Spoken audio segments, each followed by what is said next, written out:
좋아하는 브랜드 있으신가요? 많은 소비자들이 선호하는 브랜드의 제품을 구매하는데요. 그만큼 브랜드가 발휘하는 힘이 크다는 뜻이겠죠. 상표의 힘으로 상품을 판매한다는 브랜드 마케팅.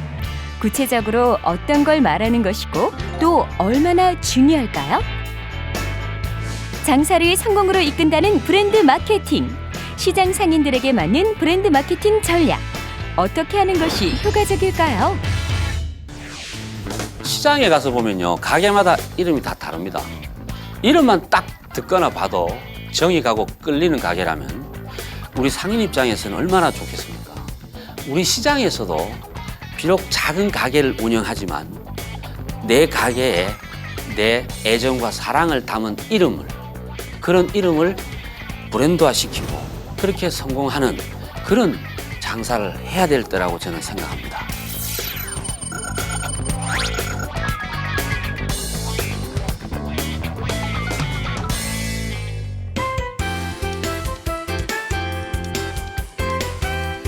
전통시장 상인 여러분, 대박나는 비밀을 알려드립니다. 매출 쑥쑥, 재미 톡톡. 안녕하세요. 보면 볼수록 돈이 되는 장사의 비밀 조현민입니다. 명품 브랜드 부럽지 않은 나만의 브랜드 마케팅 비법 궁금하신가요? 장사의 비밀에서 지금 공개됩니다.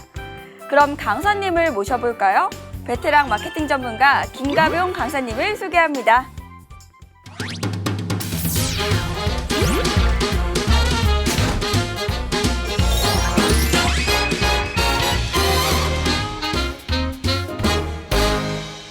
안녕하세요. 반갑습니다. 안녕하십니까? 예. 네, 강사님, 제가 강의를 한 회, 두 회 들으면서 마케팅에 대한 오해나 편견이 하나둘씩 사라지는 것 같아요. 예. 오늘은 또 어떤 주제로 강의해 주실 건가요? 예, 오늘은 그 상호, 네. 브랜드, 네. 이것이 이제 그 성과, 뭐 매출에 어떤 영향을 미치는가 이런 걸 중심으로 네. 말씀을 드리도록 하겠습니다. 상호면 가게 이름 말씀하시는 거 맞나요? 그렇죠. 가게 이름도 될 수 있고 상품 이름도 될 수 있는데 네. 상호는 가게 이름인데 브랜드는 뭐 상품 이름도 될 수 있고 하지만 네. 근데 그게 그 상호가 그냥 단순히 그냥 가게 이름이다 이렇게 생각하면은 네. 조금 문제가 있어요. 아, 다시 말씀드리면 그 가게의 정체성을 나타내는 거다. 오, 딱 네. 들으면은 저 집은 어떤 걸 팔고 어떤 이런 게 이제 딱 드러나게 하는 게 중요하거든요. 네. 오늘 강의 정말 기대가 됩니다. 예. 네, 멋진 강의 부탁드립니다. 예, 이렇게 하겠습니다.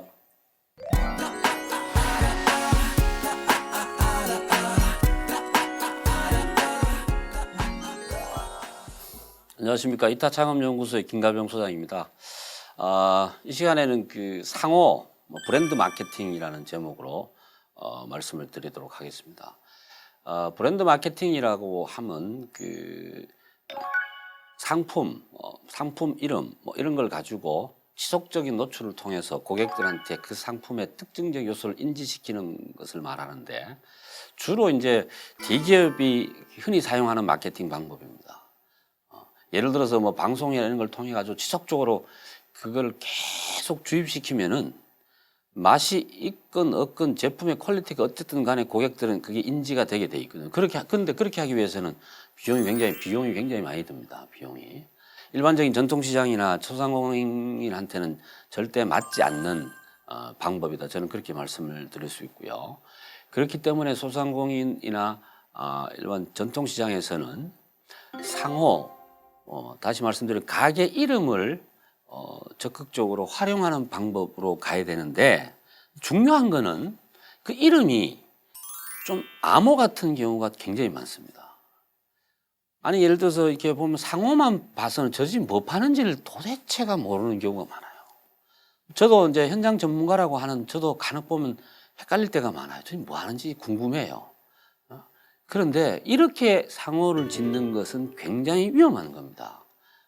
물론 우리나라 지금 전통시장 같은 경우에는 시장의 어떤 구조적인 특징 때문에 상호가 점포마다 특징적으로 나타내기가 사실 어려운 부분도 있긴 하지만 어쨌든 간판이 아니더라도 상호는 쓰여지는 데가 많지 않습니까? 예를 들자면 뭐 포장에도 한다든가 뭐 이렇게 물건을 담아주는 뭐 비닐에도 한다든가 이렇게 여러 가지로 해서 자기 가게 이름을 적극적으로 알려야 되는데 물건을 사고 집에 갔어요.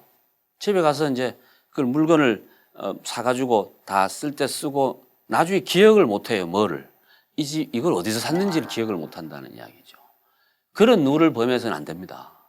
그래서 단적인 예로 보통 보면 물건 사서 뭐 담아주는 전통시장에 담아주는데 보면 다 검은색 비닐에 담아줍니다. 그거를 자기 가게만의 비닐로 바꾸는데 돈이 그렇게 많이 안 듭니다. 아니면은 예를 들어 전통시장 상인회에서 그 시장 전체에 뭐 그 상호 이름이 걸려 있는 공통적인 어떤 걸 만든다든가 그렇게 해서 내 점포에 내 가게에 어떤 브랜드 이미지를 나타내기 위해서는 뭐 스티커를 붙인다든가 이런 방법을 통해서 나를 알리려는 노력을 해야 된다는 이야기예요. 근데 하는 사람이 극히 드뭅니다. 그래서 그러면 상호를 지을 때 제일 중요하게 이름을 지을 때 상품명을 지을 때 제일 중요하게 여겨야 되는 것은 뭐냐 하면은 그 이름 안에 상품의 정보가 들어가 있어야 된다는 이야기입니다. 정확하게. 왜냐하면 고객들은 그냥 어떤 상품 이름도 좋고 가게 이름도 좋고 딱 떠올랐을 때 아, 이 집이 뭐 파는 집이다라고 인식이 돼야 되지 않습니까? 그렇게 되면은 그다음부터는 자연스러워 그 다음 행위가 이루어질 확률이 높은데 거기서 막혀버리면 되게 어렵잖아요. 뭐 우리나라 그 제과 브랜드 중에 옛날 식으로 보면 무슨 당 그게 그 이름을 들으면 여러분들 어떤 생각이 듭니까? 저는 좀 농담 같지만 빵이요 굉장히 오래된 느낌이 들어요. 먹으면 안 될 것 같아. 그래서 그렇게 계속 가면은 제가 볼 때는 고객들한테 어필이 안 됩니다. 대표적인 예로 뭐 바로 시작하는 브랜드 있지 않습니까? 그전에는 그 브랜드가 아니었는데 이름을 그렇게 바꾸고 나서요. 굉장히 장사가 잘 됐습니다. 왜냐? 저쪽에서 온 것 같거든요. 저쪽에서 온 것 같거든요. 그런 느낌을 줬다는 이야기예요. 그러면 재래시장 소상공인들도 자기 가게 이름 지을 때 혹은 메뉴 이름 지을 때 이런 것도 굉장히 생각을 해보고 지어야 된다는 이야기입니다. 그렇지 않고 그냥 브랜드를 계속 알린다고 해서 도대체 이해가 안 되는 브랜드를 이해하기 힘든 브랜드를 알리면 알려서 소비자들은 짜증만 내죠. 짜증만 내죠. 저는 최근에 그 모 피자 그 브랜드에서요. 피자집에서 그 피자 이름을 짓는 걸 보고 조금 그 제가 감동을 받은 부분이 있습니다.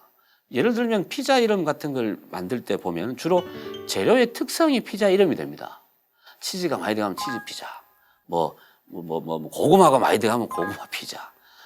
그런데 그걸 뛰어넘는 거죠.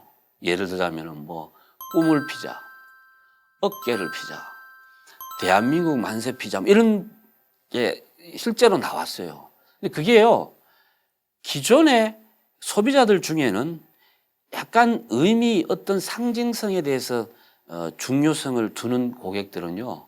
그 이름에 대해서 굉장히 감동을 합니다. 실제로 감동을 합니다. 근데 이런 하나하나에 대해서 세심하게 신경을 써야 된다는 이야기예요. 그러면 그 피자 브랜드가 그러면 역사가 오래된 브랜드는 아닙니다. 여러분들이 잘 알고 있는 피자로 유명한 브랜드들보다 훨씬 뒤에 출발한 그런데 왜 그러면 그 친구들은 그걸 하고 기존에 했던 사람들은 못하느냐. 기존에 아까도 늘 말씀드리지만 기존에 했던 사람들은요. 변화에 대한 두려움이 굉장히 많습니다. 새로 시작하고 이런 분들은 오히려 변화, 혁신에 대한 의지도 강하니까 어쨌든 상호가 갖는 의미는 그런 게 있다라는 걸 여러분들이 좀 이해를 해 주시고 또 한 가지 중요한 거는요. 전통시장이나 일반 소상공인들은 상호 하나만 가지고 고객들한테 인지시키기에는 너무나 무리가 있습니다. 그럼 어떻게 해야 되냐? 통합적으로 가야 됩니다. 예를 들자면 가게 이름, 그다음에 가게 보이는 모습, 그 안에서 파는 상품, 진열 상태, 그다음에 판매하는 사람의 자세까지 전체 같이 기억된다는 사실을 반드시 명심하셔야 됩니다. 다만 그러니까 결국은 이 말은 이름이 아무리 훌륭하고 좋다 하더라도 운영 상태가 엉망이라든가 주인이 뭐 막말로 형편이 없다든가 이러면은요, 그는 절대로 오히려 긍정적보다 부정적 마케팅 요소가 강하다라는 사실입니다. 그런데 재밌는 거는 이름을 제대로 지은 사람들은요, 이름을 제대로 짓잖아요. 그러면은요, 운영이라든가 장사를 대하는 태도도 굉장히 발라진다는 것이 특징입니다. 발라진다. 그런 것들을 현장에서 제가 많이 보고 있기 때문에 저는 그 이름이 그 브랜드가 갖는 의미는 여러 가지 측면에서 좀 고민이 돼야 된다. 이렇게 좀 말씀을 드리고 싶고, 아까도 말씀드렸지만 전통시장에서는요, 사실은 이게 되게 어렵기 때문에 저는 강력하게 지금 말씀드리고 싶은 거는 제발 좀 자기 그 귀한 상품을 시커먼 봉다리에다 담아주지 말라는 이야기예요. 무슨 뭐 비밀 거래하는 것도 아니고, 예? 거기에 자기 상호를 반드시 넣었으면 좋겠어요. 저는 더 좋은 거는요, 예를 들자면은 내가 두부 가게를 하는데 내가 만든 두부를 들고 행복한 모습으로 사진 찍어가지고 그것을 자기 포장지에 하든 아니면은 뭐 담아주는 백이 하든 비닐봉지 하든 그걸 그렇게 당당하게 나타내는 수 있는 사람은 제가 볼 땐 반드시 성공합니다. 반드시. 그거 하는데 큰 돈 안 들거든요. 큰 돈 안 듭니다. 정말로 큰 돈 안 들고도 할 수 있기 때문에 꼭 저는 그걸 한번 강력하게 좀 시도하기를 바라고요. 그래서 좀 세심한 작은 상품 하나하나에도 사실은 자기 상호를 나타내는 그런 표시를 해주는 그런 자세가 굉장히 중요하다라는 말씀을 꼭 드리고 싶고요. 물어봅니다. 왜 이렇게 하는데 이렇게 하면 좋은데 왜 안 합니까? 이러면은 다 알고 있대 그렇게 하면 좋은지. 근데 문제는 돈 때문에 제가 화가 나가지고 그러면 그렇게 할 돈이 진짜 없느냐? 아니거든요. 근데 그건 뭐냐? 그렇게 할 필요성을 아직 못 느끼기 때문에 그래요. 못 느끼기 때문에. 그런데 언제 그러면 그렇게 바뀔 거냐? 다른 데서 계속 다른 점포나 다른 시장에서 그렇게 해가지고 성과를 보면 그때 마지못해 바뀌게 되겠죠.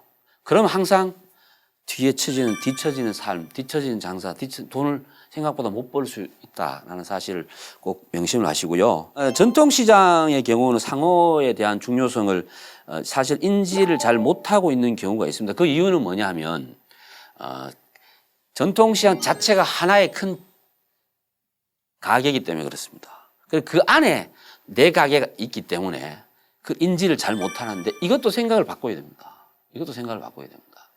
그래서 그 큰 가게 안에 내 가게가 확실히 드러나게끔 이렇게 상호부터 해가지고 전체 이미지가 색깔이 확실히 드러나게끔 하는 작업들도 필요합니다.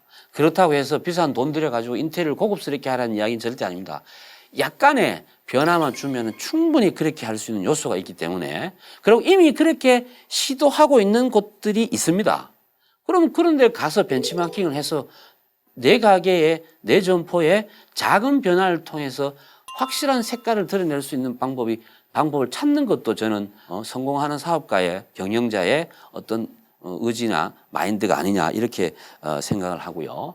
그다음에 상호나 브랜드는 말씀드렸지만 정보를 전달해주는 기능이 강하다는 이야기입니다. 정보를 전달해주는. 그 정보는 뭐냐면은 내가 판매하는 상품이나 서비스의 형태를 말씀을 드리는 겁니다. 그거를 나타내야 돼요. 예를 들어서 제가 비밀스러운 특정 고객만 받아야 되는 그런 업종 같으면은 상호에 대해서 신경을 안 써도 됩니다. 상호가 없어도 됩니다. 왜? 그 사람만 오면 되니까요. 그런데 일반적으로 전통시장이나 소상공인들의 가게 형태는 필요한 고객이 언제든지 와서 구매를 할 수 있게끔 해야 되기 때문에 필요한 고객이 자기가 필요한 거를 쉽게 선택을 하려면은 어디서 드러나야 됩니까?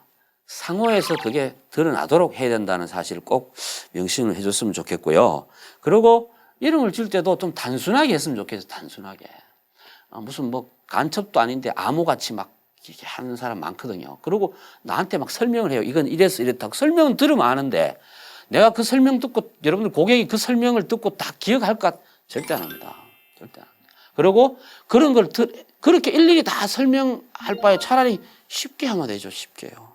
제가 그 어느 지역에 갔는데 간판을 보고 제가 와닿는 간판이 하나 있었습니다. 간판 이름이 국수집입니다. 국수집.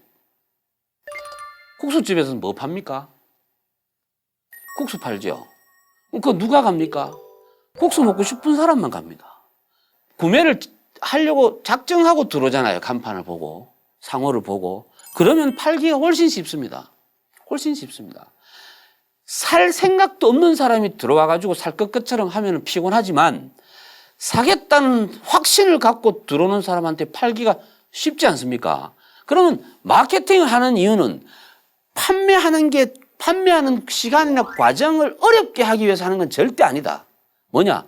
그게 쉬워야 된다는 이야기죠. 그런 측면에서 보면은 상호를 어떻게 지어야 되고 어떻게 관리해야 되는가를 쉽게 이야기할 수 있을 것이라고 보고요. 그다음에 내 상호를 알리는 비용 안 들이고 알리는 방법들은 뭐냐면은 예를 들어서 점포 그 전화가 고객이 전화 오면은 거기에 내 상호가 나타나게 한다든가 아니면은 사장인 자기 뭐 휴대폰에 컬러링 메시지로 그렇게 한다든가. 그런데 재밌는 거 하나 말씀드리면요. 그 사장님들은 절대 자기 휴대폰에 자기 상호가 노출되는 일을 하는 사람을 제가 보지를 못했습니다. 그 이유는 뭔가요?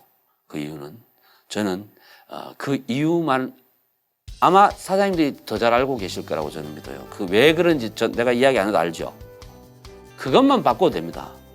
본인이 그걸 바꾸지 않은데 아무리 좋은 상호 걸어놓고 좋게 홍보해봤자 소용이 없다는 이야기죠.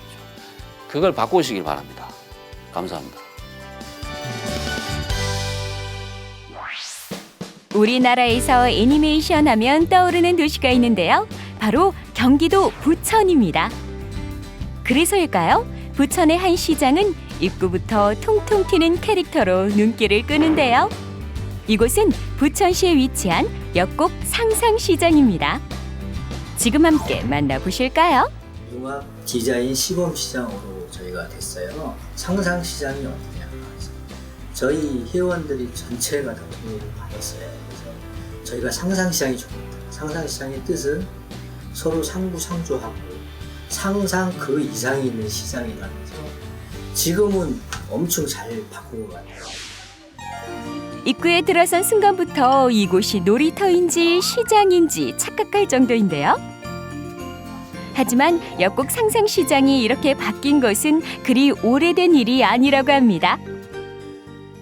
좀 이야기거리가 있고 뭐 이런 시장을 좀 만들어보자. 그래서 저희가 만화를 좀 접목을 많이 지금 디자인을 하고 있습니다. 그래서 부천의 또 대표적인 빼꼬미를 저희가 선정을 해서 빼꼬미를 뭐 트리가트라든가 뭐 간판이라든가 뭐 이런 데다가 많이 접목을 시켰어요. 역곡 상상시장에 일단 와보면 크게 두 가지에 놀란다고 합니다. 첫째는 깨끗한 거리고요. 둘째는 통행하기에 넓은 통로입니다. 주부들 사이에서 이곳 역곡 상상시장은 유모차 시장이라고 불리는데요. 유모차 서너 대가 동시에 움직여도 통로 공간이 여유롭기 때문입니다. 저희가 이제 쇼핑할 수 있는 공간을 고객성이 가해서 저희가 3m예요. 이게 넓어요. 이거는 꼭 지켜야 된다. 왜 그러냐면 쇼핑할 수 있는 공간이 넓어야지만 유모차도 끌고 다니고 쇼핑도 하고 뭐 그래야지만 고객들이 늘어나는 거지 이게 좋으면 늘어나지 않아요. 그런데 어디선가 방송 소리가 들리는데요. 별도의 라디오 부스까지 마련해 방송 중인 역곡 상상시장. 덕분에 방문 고객은 물론 상인들까지 즐겁습니다. 저희 역곡 상상시장 상인분들과 그리고 지역 주민이 함께하는 방송이거든요. 역곡 상상시장의 예상은 적중했습니다. 갈수록 다양한 고객층이 늘어나면서 매출 또한 급부상했는데요. 별로 마음이 어려우십니다만 욕심 때문에 할 일은 꼭 우리가 해낼 수 있다는 그런 마음가짐을 가지면서 여러분들 다음 시간까지 신청곡이 막 들어올 때가 있고 또 이제 마음이 우울하거나 울적할 때 제가 이렇게 신나는 음악을 틀어주고 그러면 또 이제 그 마음이 변해서 되게 행복감을 느낄 때 상인분들이 좋아해 주시면 저도 그때가 제일 행복하거든요. 좋죠. 시장의 부단한 노력으로 재탄생한 역곡 상상시장. 특히 라디오 부스는 찾아주시는 손님뿐 아니라 상인들의 행복까지 도맡고 있으니 기쁨의 소리가 널리 널리 퍼지겠죠. 지역 주민 여러분들, 전국에 계신 모든 분들 다 함께 하셨으면 좋겠습니다. 고맙습니다. 역곡 상상시장. 이젠 그냥 일반 시장 이름이 아니라 인기 브랜드처럼 특별한 곳이 되었는데요. 캐릭터와 함께 친근한 시장. 장보기에 편하고 자체 방송을 통해 고객과 소통하는 시장. 역곡 상상시장 상인 여러분, 점포마다 대박 나세요.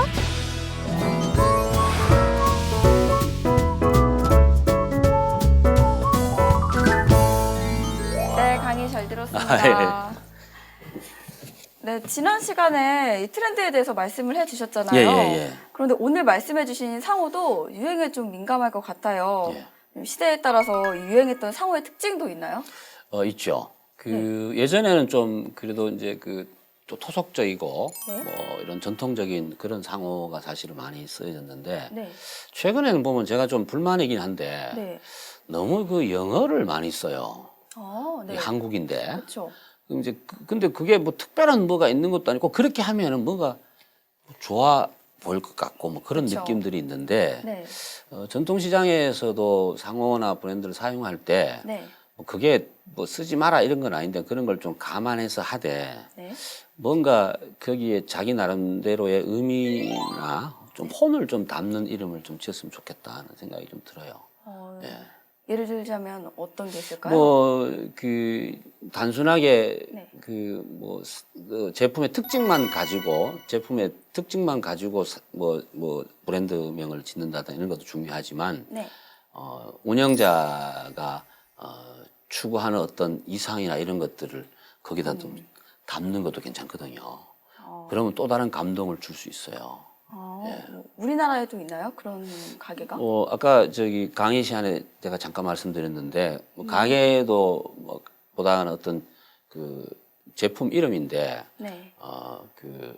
뭐 건공감리 피자 이런 것도 있어요. 아, 근데 이름이 좀 네. 어색한 것 같지만요. 네. 뭐 그런 건데 근데 거기에 또 뭐가 붙냐 하면요. 네. 그 피자를 먹는 분 먹으면은 네. 100원씩 적립해서 아. 군경이나 네. 경찰 유가족한테 아. 지원한다는 또 다른 마케팅이 곧 들어가는 거예요.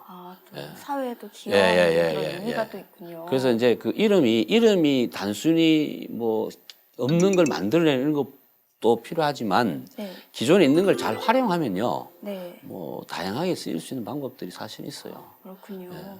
이런 브랜드 마케팅이 사실 당장은 크게 와닿지는 않는데요. 브랜드 마케팅이 돈을 벌 수 있나요? 이게 그냥 단순하게 생각하면은 네. 브랜드가 돈이 되죠. 예를 들어서 네. 그게 고객들한테 인지가 되는 방법인데요. 네. 뭐 코카콜라 같은 거는요. 이미 코카콜라 이러면 그 까만색의 탄산음료라고 인지하는 사람 아무도 없어요. 그렇죠. 그냥 코카콜라로 그럼 뭘 먹냐 그러면 콜라를 마시는데 근데 그 콜라하고 코카콜라는 같이 보는 개념이 강하잖아요. 네. 그런데 우리 소상공인이나 전통시장 같은 데서는 그렇게 하려면요. 네. 제가 볼 때는 너무 많이 기다려야 돼요. 그리고 또 사실 현실적으로 불가능해요. 그러면 뭐냐 하면 제한적인 상황에서 네. 자기 점포의 특색을 드러내는 쪽으로 네. 이게 가는 게 저는 맞다고 봐요. 그래서 그 시장에 뭐 예를 들어서 뭐 두부 이러면 그 시장이 그 집이 연상되게끔 해야 돼요. 네. 근데 그 집이 연상되는데 그 이름이 연상이 잘 안 됩니다. 그럼 그 집이 연상이 돼요. 그 집이.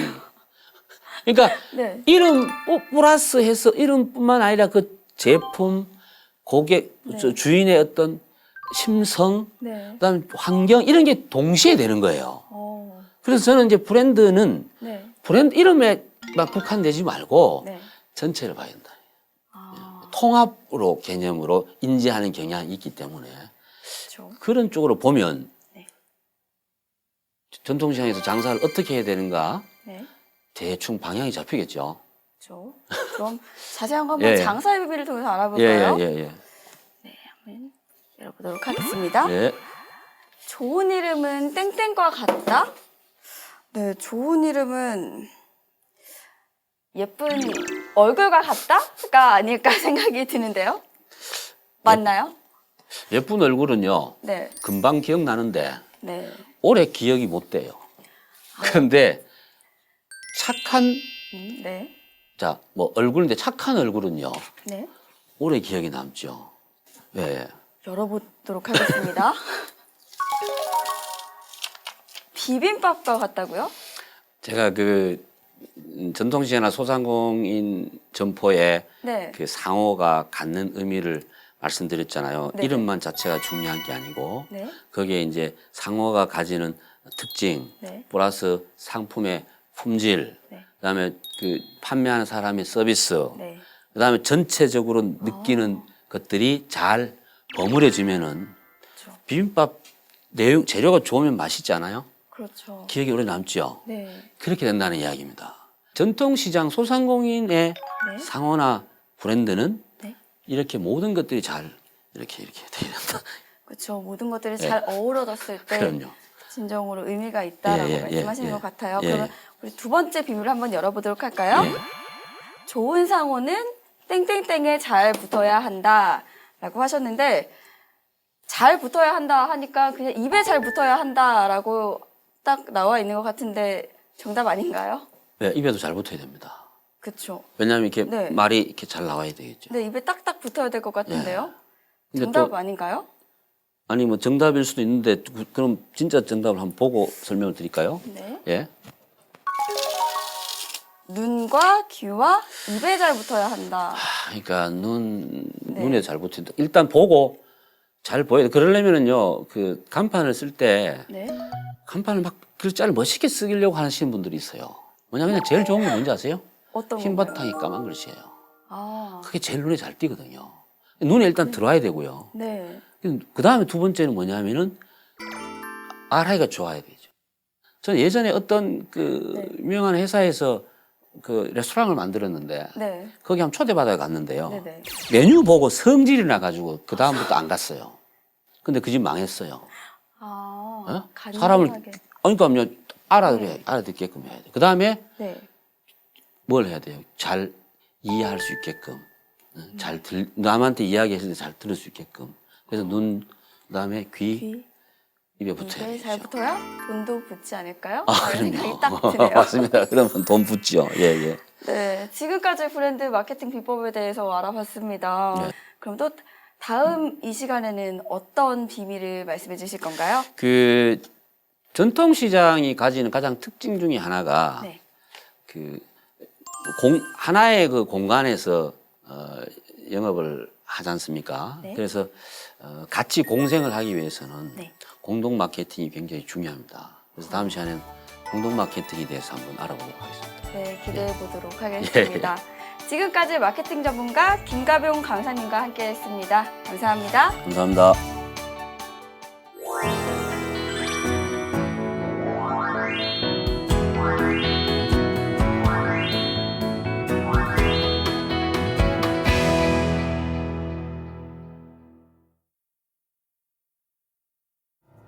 우리 가게 첫인상을 결정짓는 상호와 상품명, 전략적으로 잘 만들어서 매출을 올리는 첫걸음이 됐으면 하는 바람입니다. 다음 이 시간에는 공동 마케팅 전략들을 살펴볼 텐데요. 그때까지 여러분 돈 많이 버세요.